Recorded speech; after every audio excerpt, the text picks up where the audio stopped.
This is all wrong. I shouldn't be up here. I should be back in school on the other side of the ocean.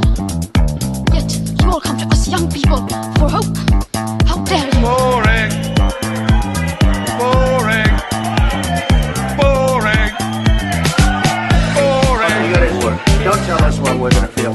We're trying to solve a problem. Don't tell us what we're going to feel. I'm not telling you. Because you're in no position to dictate that. That's exactly what you're doing. You're in no position to dictate what we're going to feel.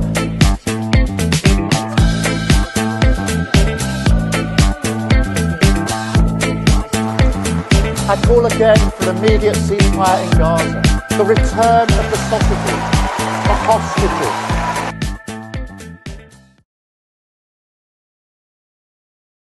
Welcome to another edition of Lembit Opik Live here on Unprecedented TV, where we find the facts, kill the spin, and tell it like it is all around the world. Well, it seems to me that you are in larger numbers agreeing with what we're trying to do here. You like the formula. Thank you very much for watching. And we have an ever-expanding portfolio of programs. We're going to have to update our little trailer on that. We have no fewer than 14 programs, all separate, all different, either in the making or already on air. Thank you so much for watching. And some to watch out for. Claire Dyer on Dire Consequences interviews a couple who are being persecuted for their Britishness. Why? Well, they came into this country, and for embracing British culture, they get harassed and the police don't seem to care. It's a very interesting program. And you'll find that pretty soon in the archive as well. Some more fascinating insights coming up with Christine Hart on Inside the Mind. She does seem to have an unusually interesting relationship with ChatGPT. What's going on there then? Well, I'm not sure, but it could be that she's touching on an understanding of the nature of consciousness. Big-headed claim there, but I kid you not. Tim Scott Uncancelled is going great guns. And my regular spats with former Liberal Democrat Member of Parliament, Mark Oaten, go from strength to strength, I think, anyway, because I normally win. I don't really win, Mark, if you're watching on Live and Let Die. So much more as well. Do please keep watching. If you like it, then like it in a social media kind of way. And please do subscribe to our YouTube channel as well. We've just passed 1,000 subscribers. Thank you very much indeed. We want to get to 10,000 next. Anyway, all of that concludes my little advert for Unprecedented TV. Now, a consideration of a big story that's been making the headlines, and that's the migrant crisis in the United Kingdom. My opinion is that there is a crisis going on here, not least because all the political parties are talking about it. And there are increasing demonstrations outside hotels housing migrants who are illegally here. By definition, pretty much, if you come into this country, you throw your passport in the sea and you set foot on the beaches of Britain, then you've broken the law. Why? Because you've gone through a safe country. And one of the conditions of coming here and seeking asylum is that you haven't gone through a safe country before coming here. Well, anyone who's come from France, whether you like France or not, and I have to say, particularly the south of France, I'm very partial to, but anyone who comes here through France has come through a safe country. Every single person who sets foot on the shores of Britain from that place is breaking the law.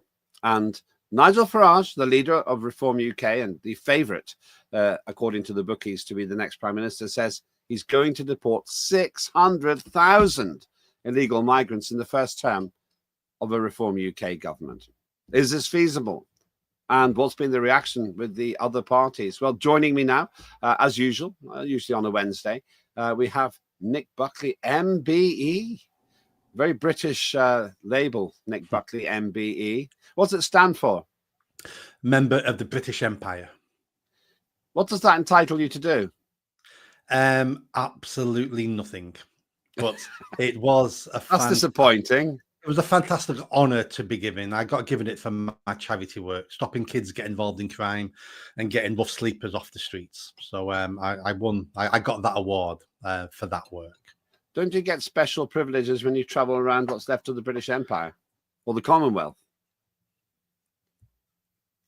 I would imagine if I'm on a plane and terrorists take over, I would imagine the MBE would mean I'm at front of the queue to get shot. That's a bit of a dark consideration. A dark consideration. Well, let's hope that doesn't happen. We're actually here not to export you, but to export or consider the prospect of exporting hundreds of thousands of migrants. And the context for this is a recent speech by Nigel Farage, MP, leader of Reform UK, in which he said he could do what, well, let's be honest about it, the Labour Party have singularly failed to do. Let's have a look at what he said. A huge amount of money.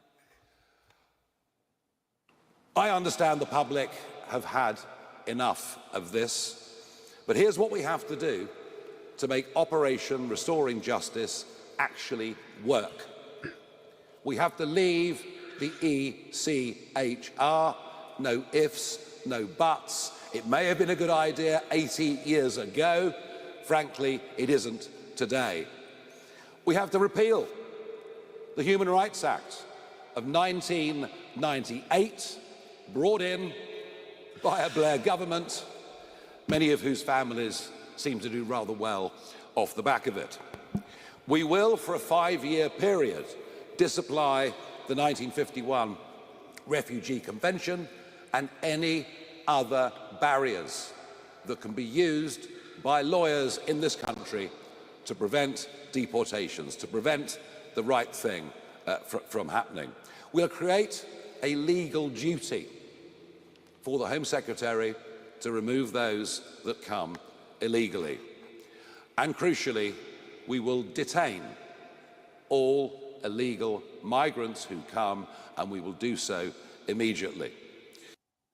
So that's a pretty big, quite a heady set of promises, and we will do so immediately. Nick, overall impression, what do you think of acting Prime Minister, some say, acting Prime Minister Nigel Farage's commitments? It was a breath of fresh air. He hasn't, I mean, he's gone nowhere near as far enough as I would like to go. But again, I'm not Nigel Farage. So to have a British politician who looks like he's going to be Prime Minister to say the things he's just said is music to my ear. 600,000 is nowhere near enough illegal migrants. There's several million illegals in this country. Pulling out of the Refugee Convention, pulling out of the European Court of Human Rights, getting rid of Blair's human rights law, all those things are essential because they're the blockages that our courts and our human rights lawyers use to stop us doing anything we want to do. So it sounds fantastic. I applaud him. If that's all he delivers in his first term, if that's all he delivers, I would be happy with the reforms first term. But also that then throws up lots of other questions. It was only 6 months ago he was saying the opposite of that. This can't be done. We cannot deport hundreds of thousands. It cannot be done. It cannot be done. That's what he was saying on podcasts 6 months ago. So I'd like an explanation of what's changed. What's he discovered that now can make it happen? Or was he lying to us 6 months ago? Or is he lying to us now? Or is he not a leader, but a follower? Is he one of those politicians that sees what the public want? And I just say whatever you want me to say. My biggest criticism of Reform UK is there's no vision. It's all sound bites and it's all... It's as if it comes out of focus groups. There's no grand vision for Reform UK. Putting that aside, I loved every word he said. And if he gets into power, just like any government, I will support him. And I hope he delivers on those things he said. I really do. I note also that he said that it couldn't be done some months ago. And it caused quite a lot of consternation. I know a lot of people in Reform UK. And they said, why didn't he say it can be done? I think, I don't know this, but I think what's happened is a combination of learning on the job. That's the only way you can learn to be an MP, and feedback from the party. Now, the feedback from the party is fairly unanimous. Get rid of illegal migrants. In the way that he said, every single migrant who sets foot on the shores of Britain from France should be sent back, he says. No ifs, no buts, because they all came here illegally, having passed through a safe country and not stopped. So I tend to agree with his position. But I think that he got a lot of heat from the party saying, we've got to do this. The second thing is, Zia Youssef, who was on the stage there with him, seems to have made a plan. And I suppose, Nick, I'm more charitable about him because I'm not sure he was lying. I think they've just found a way. They now believe it's possible. 600,000 across 5 years isn't that many, actually. It's 120,000 a year. And that's 2,500 a week or thereabouts. That's 10 plane loads. You could do that, couldn't you, Nick? Yeah, absolutely. And in the right conditions, you would be able to get many. I can't give you how many. And this is, but you'd be able to get many of those people to deport themselves. So it's not like 600,000, we're going to develop a UK ICE and we're going to raid places and we're going to find 600,000 people and we're going to incarcerate them and we're going to deport them. Over 5 years, the first thing is to say to people legally, you need to leave now because we're coming for you. And if we come for you, we're going to strip all your assets. All your assets are gone because you earned them here illegally. And we're going to use your assets to pay for your deportation and pay for this and pay for that. But if you voluntarily leave, no questions asked, and you can take your assets with you. Many people will leave just because of that. So there's ways of tweaking the system and tweaking the environment for many people to self-deport. But I don't want to poo-poo his speech yesterday. It was music to my ears. I applaud him. I agree with everything he said, just because he won't go as far and as fast as me. But do you know what? No one's going anywhere near as hard and as fast as him. So I'll accept him 100 out of 100. No criticism for his speech yesterday. Fully applaud it. Yeah, it's interesting. I know that technically you're not contradicting yourself. There's a part of me that feels you are. You're saying that there's no vision. I actually think that there is a vision for reform, maybe more than we need to talk about today, because we're really just talking about the migrant crisis situation. But on the other side of it, I felt that it was a 6-page document, apparently. I haven't read it properly yet, but it's very coherent. I thought that what they said was internally very coherent. Somebody from The Guardian, which is a left-leaning paper I haven't bought a copy of for at least 35 years, said something about, oh, well, Rupert Lowe says it costs over 50 billion, and you're saying it's 10 billion. How do you justify that? To which NIgel Farage said something like, Zia Youssef's very good with numbers, and moved on. That was great, because The Guardian didn't deserve anything more than that.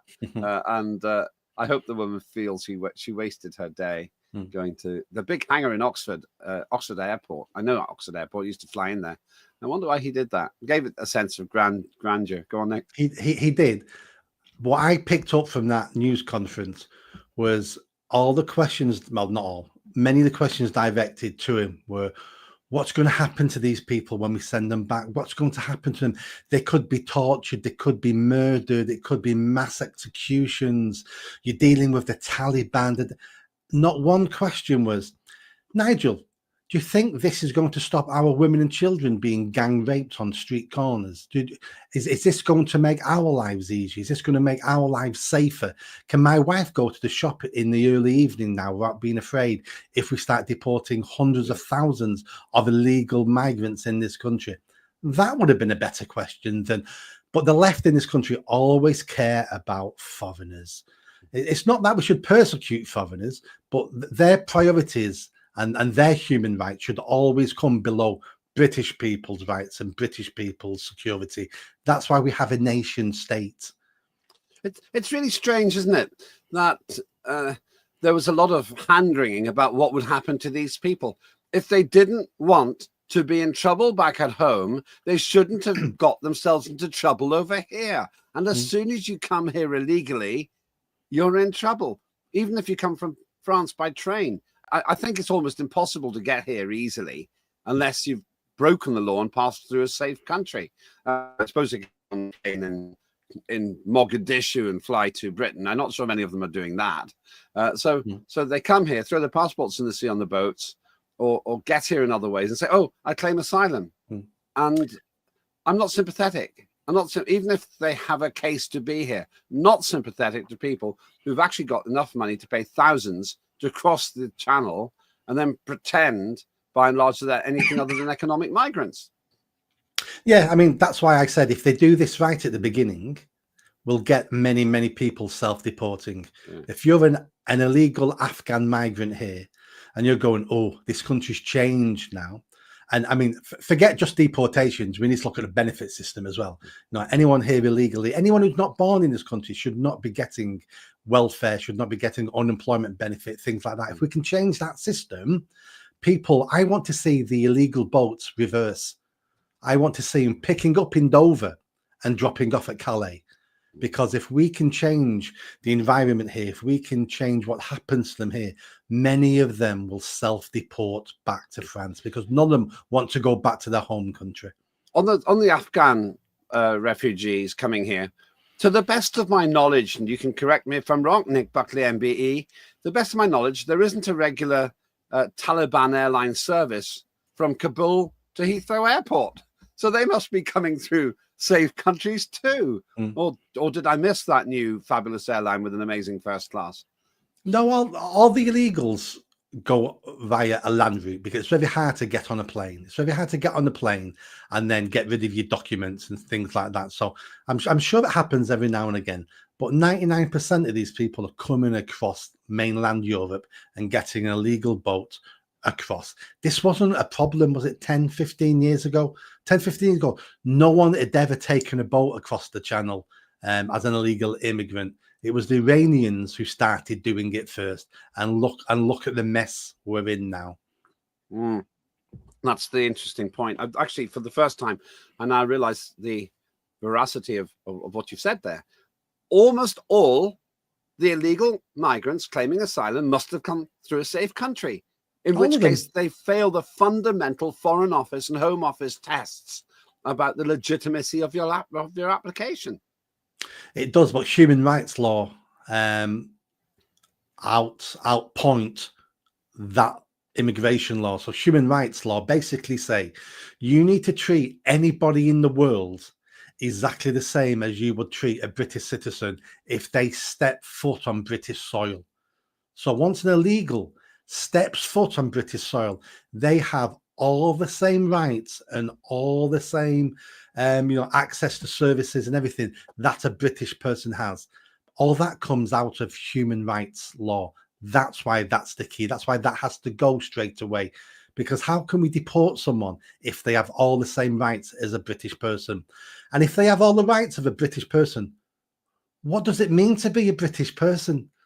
But what was the point of me being born here? What was the point of my families fighting in wars for thousands of years for this country, laying down their lives fighting in World War I, World War II?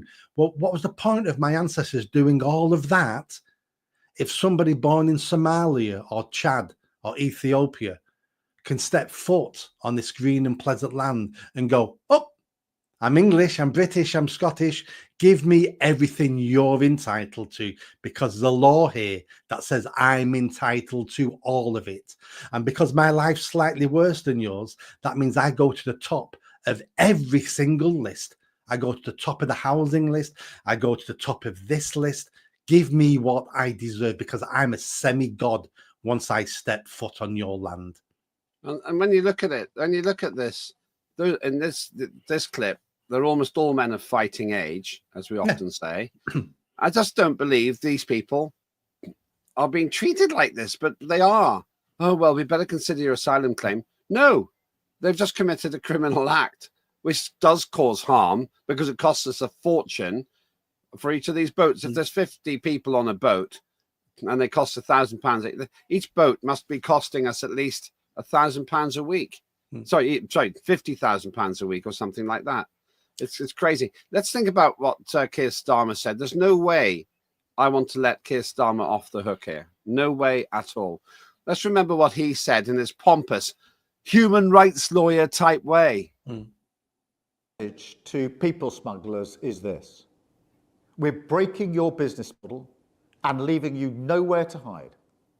We're working with law enforcement partners across the world to freeze your assets, to ban your travel, and put you behind bars. When I was this country's chief prosecutor, I locked up terrorists who plotted to blow up planes across the Atlantic. Now I'm going after the criminals who put people on small boats across the Channel. We're boosting enforcement with a new border security command. We're giving the police more power to stop smugglers in their tracks. And we're making sure no one can profit from this vile trade. It's rubbish, isn't it? It's complete rubbish. Absolute rubbish. This is just virtue signaling, and he has to say something. So, Keir, why don't you say all the same crap? Not only you've said before, but 14 years of government have said before. It's just the same old regurgitated crap. Yeah, and it's actually just really irritating. We had a bit of fun here, actually, at Unprecedented TV. I asked the team to put together a video of what it's really like. It's a bit of fun, it's a bit of fun, but credit to the team who put it together. This is their impression of when Keir Starmer meets Benny Hill.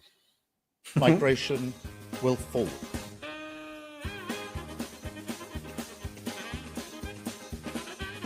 That's a promise.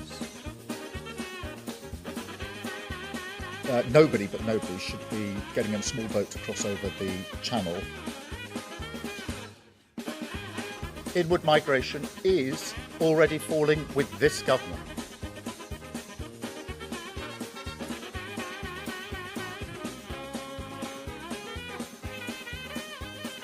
And we will take back control of our border.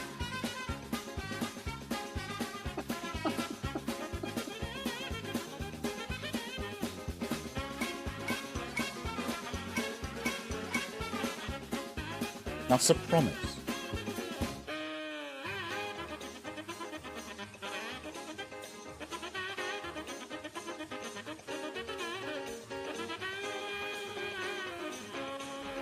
Thank you. It's just awful. It's just terrible. It's so embarrassing. No, we've had enough now. It's so embarrassing for Keir Starmer when he sits there with his we're going to take back control, and everybody knows it's not happening. Also, it seems dishonest. They put out something on X at the weekend, which said that since September 2023, migrants housed in hotels has gone down by 43%. But actually, a few days earlier, it was announced even in the mainstream media, that hotel accommodation spaces have gone up by 8% since they got elected. Now, if you think about the mathematics there, if it's gone down since September 2023, but up since July 2024, that means the Tories actually cut the numbers, but Labour's put them up by more than 8%. It's just insane. So, as far as I can see, we have a Prime Minister who thinks we're so stupid that we don't see he's completely failed in his illegal migrant agenda, Nick. He's not trying to convince me and you. He knows he's lost, 2/3, 70-80% of the electorate. He knows that. These little statements are for the hardcore Labour voters. That's to keep them on board, because they'll go, if he said it, it must be true. I believe him. So this is just to keep them on board. When he came into power after a couple of months, he also said he's reduced the number of boats coming across the Channel. And someone looked into it. It turned out to be true. The number of boats had dropped. But then the report found out, because the sizes of the boats are increasing, they went from 30-40 people in the boat to 70-80 people in the boat. So you can do what you want with figures and stats. You can twist it. So even though he said the number of boat crossings has gone down, well, yeah, it has gone down, but more people are landing because the boats are twice the size. So they lie to us all the time. Now, a little bit of information that your viewers may not know is, why are these boats always full of young men? Why is there hardly any women and children? And it's for this reason. It's because young men will find the crossing going over thousands of miles and stuff like that, will find that easier than the women and the children that they've left behind. But once they get here, once they claim asylum, once they've got leave to remain after a couple of years, they then legally can invite up to like 10 members of their family to come and join them legally. It's called family reunification. And then after those people there, those family members land here, after a couple of years, they get leave to remain. They then can invite 10 of their families. So these men are basically the explorers of their clan, of their tribe. They're trying to get somewhere, and then they're going to call hundreds of their family members over completely legally that we're then going to have to support as well. It's a lot worse than just these men coming over in boats. It is disturbing, because that means that for every 100 people who come here, if they can bring 10, that's 1,000. So if you get 1,000 people crossing, that could be essentially 10,000 people coming. So the estimate is that there could be something like 1.2 million illegal migrants in this country, which almost makes NIgel Farage's plan to deport 600,000 of them in the first term somewhat modest. It's just half of them. Then there's the problem of naturalization. Once they're here, whether or not they have learned the language and done anything to embrace British culture, they actually get leave to stay just simply because they've been here so long. It's no wonder there are so many angry people in this country now. Now, we do have this obvious, we've got to labour this point, I think. Labour the point, that's Freudian. But we've got this obvious opportunity because Britain's got this blue stuff all around it called the sea. And it's a perfect border, almost. Some people can swim. You know what? Anyone who swims the channel is welcome to stay, because they'll be pretty athletic in my view. But apart from those, the very powerful swimmers, it's very difficult to get here unless you're in a boat, and boats are big. And apparently modern day drone warfare rules the day in Ukraine, where you get hundreds of drones in attacks overnight. Why is it, Nick Buckley, that our government that promised to smash the gags thinks it can defend 1,000 miles or more of Ukrainian border, but can't defend 20 miles of English Channel? That's because Labour and the Tories, to a certain extent, haven't got the backbone to tackle this issue. This issue could be stopped in 48 hours, literally. It could be stopped in 48 hours. But they don't want the optics of children crying, women crying, being dragged from boats. God forbid one of them drowns. We don't want that on our conscience. It's because no one's got a backbone. That big blue thing around the UK that you've just pointed out, that was good enough to stop the Spanish Armada. 3 Spanish Armadas, that was good enough to stop. That stopped one of the greatest generals of all time, Napoleon. He was waiting in France to invade and waiting for a nice day that never came. The blue stuff stopped him. The blue stuff stopped Adolf Hitler. And this blue stuff now can't stop third world illiterate migrants sitting on a floaty boat. The blue stuff hasn't changed. Our politicians have changed. It's so depressing when you put it like that. It's so depressing. When my parents came here as legitimate refugees, I have to say, from World War II, what a chaotic and disruptive time. It forever changed, in many ways, tragically, the lives of people whose countries were wrecked by the Soviet Union, in the case of my parents.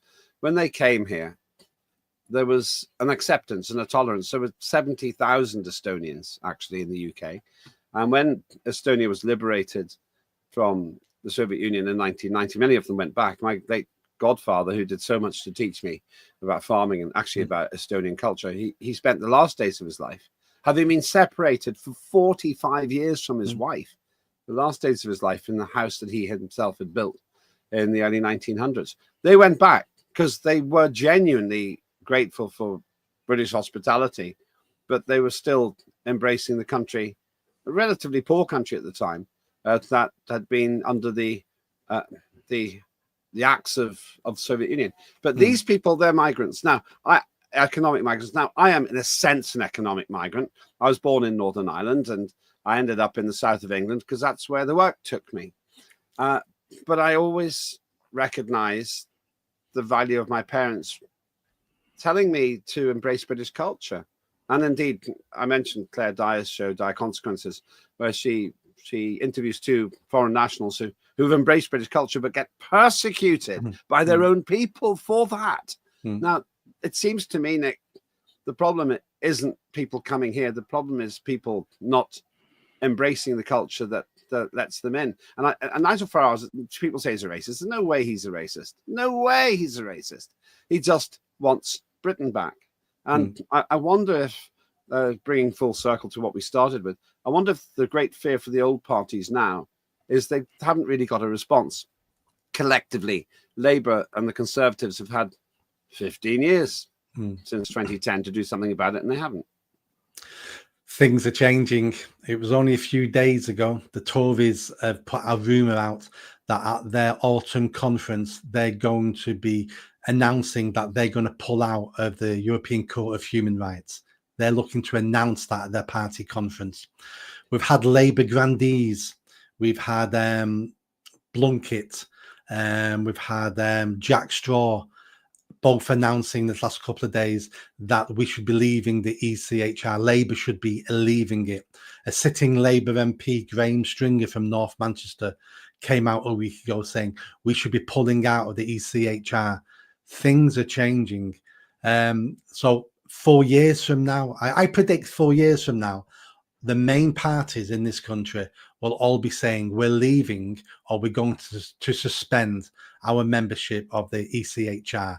That's how far the over-to window has changed over the last 12 months. Yeah. It seems to me that Keir Starmer has singularly presided over the weakest first year of a government in history.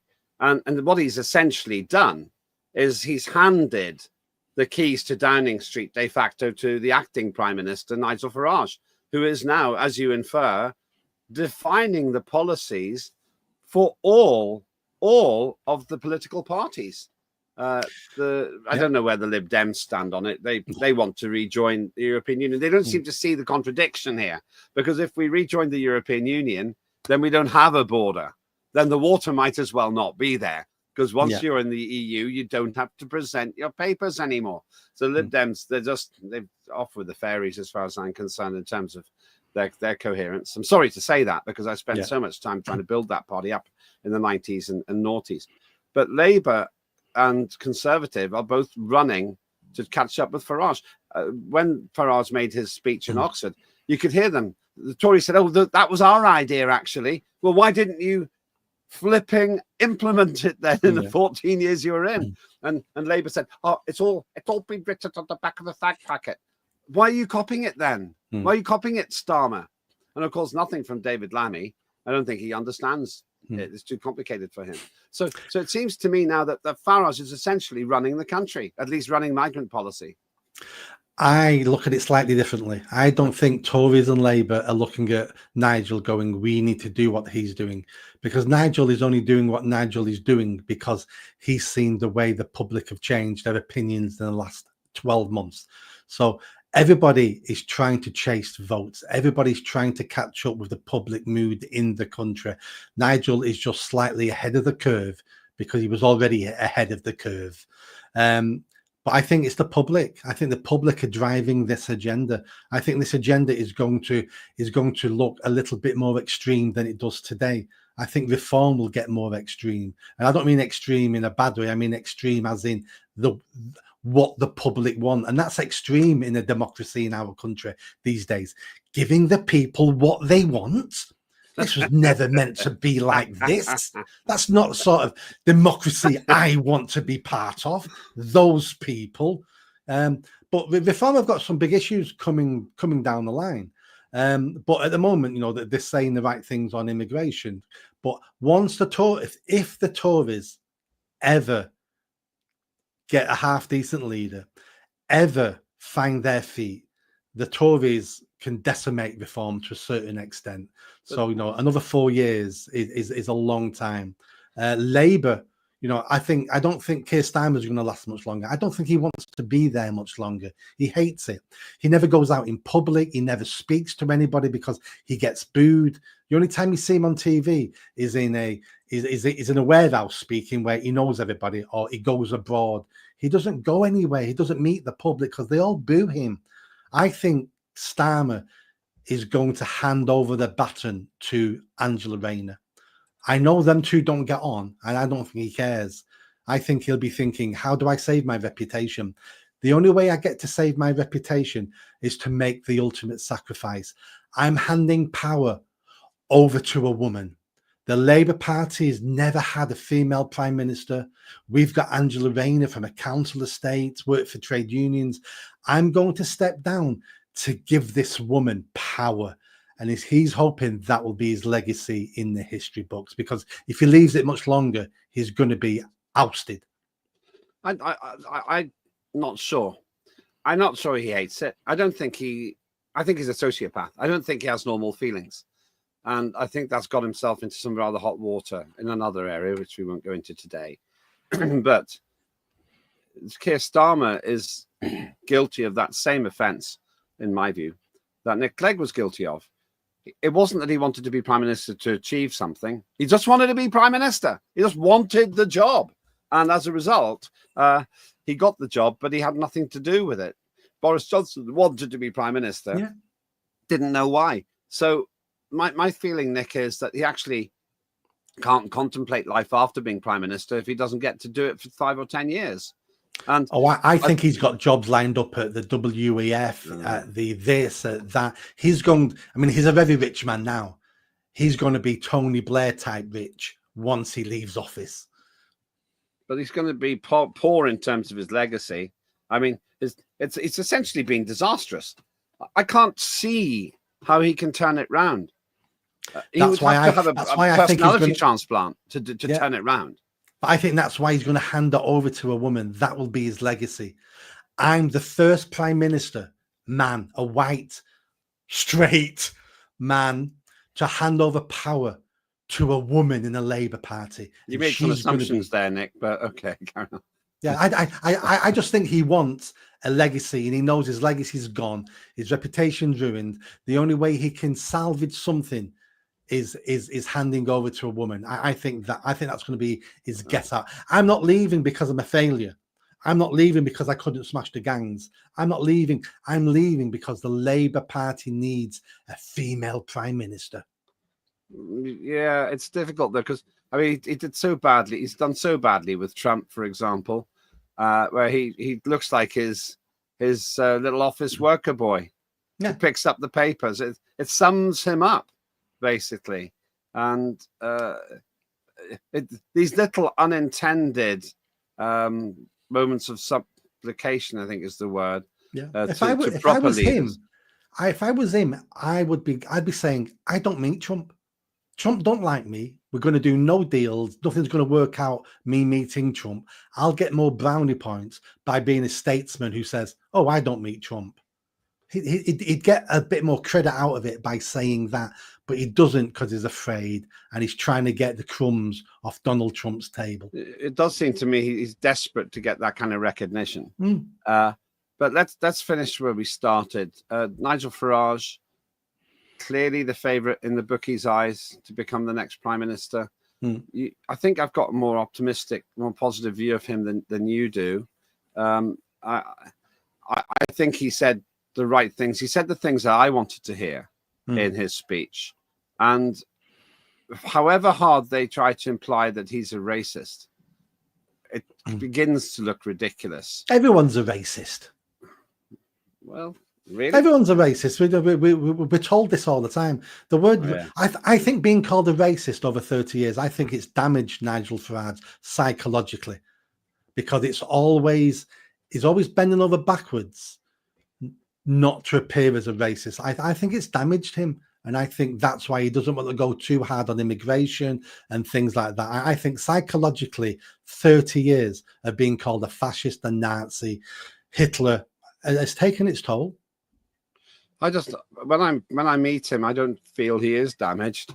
Maybe I'm seeing what I want to see, but my impression is that Nigel Farage, of the field that we've got, Farage, Badenoch, Starmer, let's throw Angela Rayner in there, because you said that she might be the prime minister. Yeah. Woohoo! I'd love to see that. That would be the comedy gift that keeps on giving. But of them, I would say that Farage is by far the most credible. Absolutely, I completely agree. Can he deport? Go on, sorry. I was going to say, if there was an election today, I'd vote Reform, because even though they're not perfect, even though in many ways, I think they could do better, that's not what I'd be voting for. I'm not voting for perfection. I'm voting for the best option available at that general election. And at this moment in time, Reform UK are ahead and above of everybody else who's a contender. And I think their experience is the issue.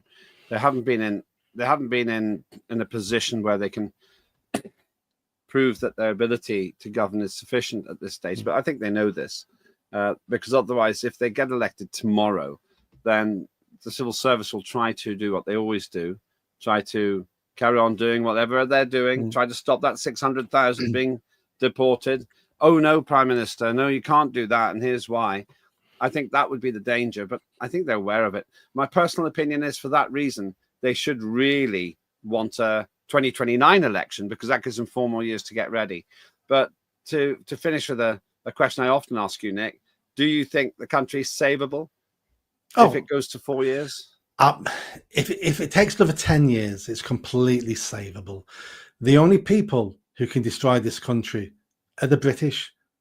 It's self-suicide. That's the only thing that can destroy this country. It's no one externally can destroy this country. And because we're the ones who are damaging it, that means it's easier for us to fix it. And this country can be easily fixed. We're an amazing race of people. All we need to do is shrink the size of the government, get the government out of the way, make sure the government do the half a dozen things they need to do, and make sure they do them well, and leave the country alone, and we will explode into a new era that could make the Thatcher good days look average. Well, I wasn't too keen on the Thatcher days. I have to admit, I wasn't a great Thatcherite. She's one of the very few politicians I've met in my life who I disliked more after I met her than before. But admittedly, I didn't meet her at her best. It was in the late 1990s. I actually met her, and we were talking about something where I agreed with her, but she still managed to be insulting towards me. But I think she'd been on the sauce, to be honest with you. I'm not completely sure. All right. So if the election was tomorrow, you would vote Reform, and you would think that that's, I suppose you'd say, least worst option. I may be a bit more optimistic than that, but if I'm right, and it's a big if I'm right, and what we've seen with Nigel Farage is a journey from when he said it couldn't be done to when it could, then fair play to the man, if I'm right, because he's learning. And I don't think that's a journey. A journey is, lots of other policy areas, but the journey isn't the number one issue in the country. And he's asked a question that he's not really thought about. It's not a journey. He just didn't think, he either doesn't believe it or he doesn't think it was possible. And now he's realized it has to be possible. I've got to say it if I've got a chance of winning. And there's no feedback, if you remember, of Reform. Reform is run like a dictatorship. There is no, that's why I left after 5 months. It's a pure dictatorship. They just had an election for board members. Three people have just been elected onto the board by the membership. And after they went through the internal vetting, after they had interviews, the 17 people who stood for those 3 places, and I think the board takes 10 or 12 people who Nigel appoints the rest of the board. 3 people are voted in by the members, and they had to jump through so many hoops just to stand. So it's a dictatorship. I'm not saying that's wrong. I'm just saying it's a dictatorship. But I think Reform, I hope at the moment, Reform, the best we've got. I think Reform is John the Baptist to the coming of Christ. I think Reform are going to do some of the work. They're going to change public opinion. But I think we're waiting for something better to come along that will save the country. I don't see Reform saving the country. I see them opening the door for the Messiah. Who is what? Rupert Lowe? Who knows? We won't know until that person emerges. Well, thanks so much. That's a pretty big cliffhanger. I really want to bring you back to talk about who that might be. Maybe you. Maybe you could be the Prime Minister. I would imagine it's someone we've never heard of. I would imagine it's someone coming through the ranks now. Everyone we've heard of now has baggage, has failed at certain stuff. I think we're waiting for someone to come through. Who that is, man, woman, no idea. What party, no idea. But I'm hoping they come, and they come in the next decade. Very, very messianic prediction there. Thank you so much, Nick Buckley, MBE. That is Nick Buckley making a very big statement, saying that reform is part of the solution, but isn't the solution. Like Moses, perhaps. Reform will get close, but no cigar. I wonder what you think. Perhaps I've got a slightly different view myself. Time will tell. Thank you very much to Nick. Thanks to you for watching as well. Do have your say. Go to X at Lembit Opik. You'll find us there. But please do subscribe to our YouTube channel, Unprecedented TV. If you want to find it very quickly, put Unprecedented TV, Lembit, Lembit, and then you'll get straight to the site. It really helps us a lot if you subscribe there.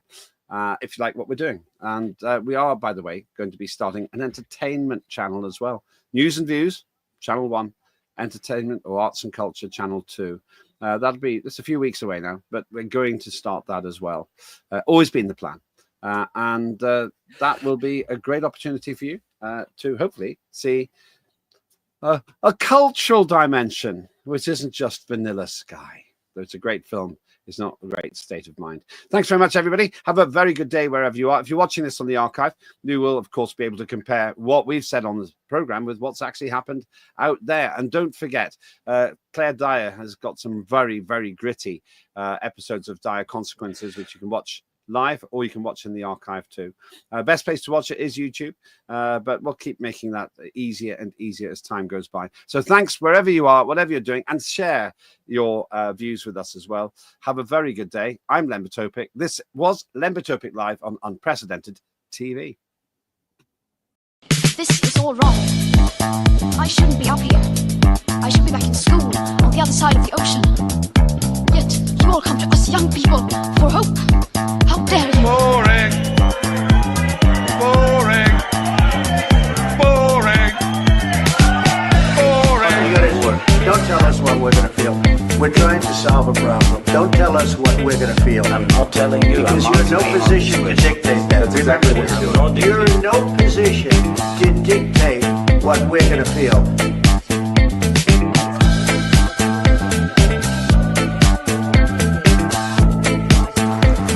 I call again for an immediate ceasefire in Gaza, the return of the sausages, the hostages,